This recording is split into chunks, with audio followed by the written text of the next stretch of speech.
Assalamualaikum warahmatullahi wabarakatuh. Di sini kami akan menjelaskan materi tentang PPh pasal 21 ter atau tarif efektif rata-rata. Sebelumnya izin memperkenalkan diri, anggota kelompok kami terdiri dari 4 orang, yaitu ada saya, Dedenia Fitriani, dan selanjutnya ada Salsabila Apriliani, lalu ada Gita Nur Pratiwi, dan yang terakhir ada Fani Marga Wijayani. Kemudian di sini saya akan memperkenalkan guru materi akuntansi pajak di sekolah kami, yaitu Ibu Ripela Srihandayani MPD.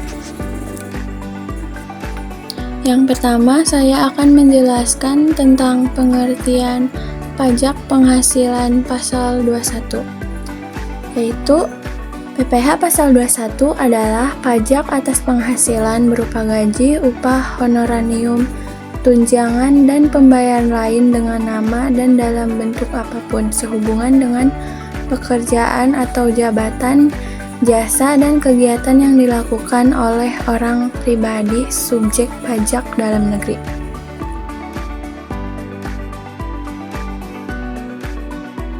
Yang kedua yaitu ada dasar hukum Undang-Undang Nomor 7 Tahun 2021 tentang Harmonisasi Peraturan Perpajakan, PP Nomor 68 Tahun 2009 tentang Tarif Pajak Penghasilan Pasal 21 atas penghasilan berupa uang pesangon, uang manfaat pensiun, tunjangan hari tua, dan jaminan hari tua yang dibayarkan sekaligus. Ketiga, subjek yang dikenakan PPh 21. Jenis PPh ini dikenakan pada wajib orang pribadi yang menerima penghasilan, seperti penjelasan definisi PPh tersebut. Kategori subjek yang dikenakan PPh 21 ini seperti pegawai, bukan pegawai, penerima pensiun maupun pesangon, anggota dewan komisaris, mantan pekerja, dan peserta kegiatan. Wajib pajak kategori bukan pegawai adalah pengacara, penyanyi, olahragawan, penyedia jasa komputer.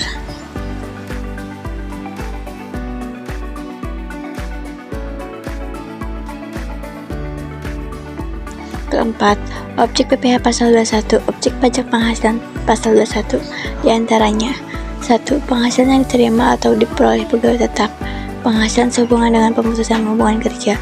2. Penghasilan yang diterima atau diperoleh penerima industri, imbalan bukan pegawai.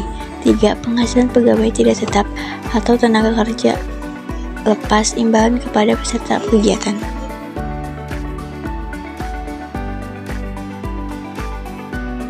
Pemerintah telah mengatur kembali pemotongan PPh 21 yang tertuang dalam Peraturan Pemerintah atau PP Nomor 58 Tahun 2023 tentang tarif pemotongan PPh pasal 21 atas penghasilan sehubungan dengan pekerjaan, jasa, atau kegiatan PP orang pribadi.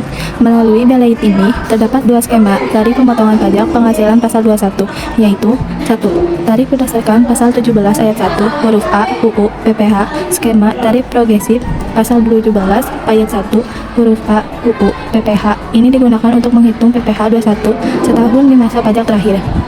2. Tarif efektif rata-rata ter pemotongan PPh pasal 21. Skema tarif efektif rata-rata PPh 21 ini untuk menghitung pajak penghasilan pasal 21 di masa pajak selain masa pajak terakhir atau secara bulanan maupun harian. Contohnya tahun 2024, Tuan H hanya menerima penghasilan berupa honorarium dari perusahaan sebesar 80 juta pada Desember tahun 2024. Atas penghasilan yang diperoleh Tuan H dari PT KKK tersebut, maka berikut perhitungan pajak penghasilannya. Tuan H menikah dan punya satu tanggungan, maka status PTKP-nya K/1. Sesuai perhitungan tarif efektif rata-rata bulanan, perhitungan pemotongan PPh 21 atas honorarium Tuan H menggunakan kategori tarif ter B. Tarif ter kategori B untuk status K1 dari penghasilan 80 juta sebesar 23%, maka perhitungannya sebagai berikut. Untuk rumusnya yaitu penghasilan bruto dikali tarif efektif bulanan, yaitu 80 juta rupiah dikali 23%, maka hasilnya adalah 18.400.000 rupiah.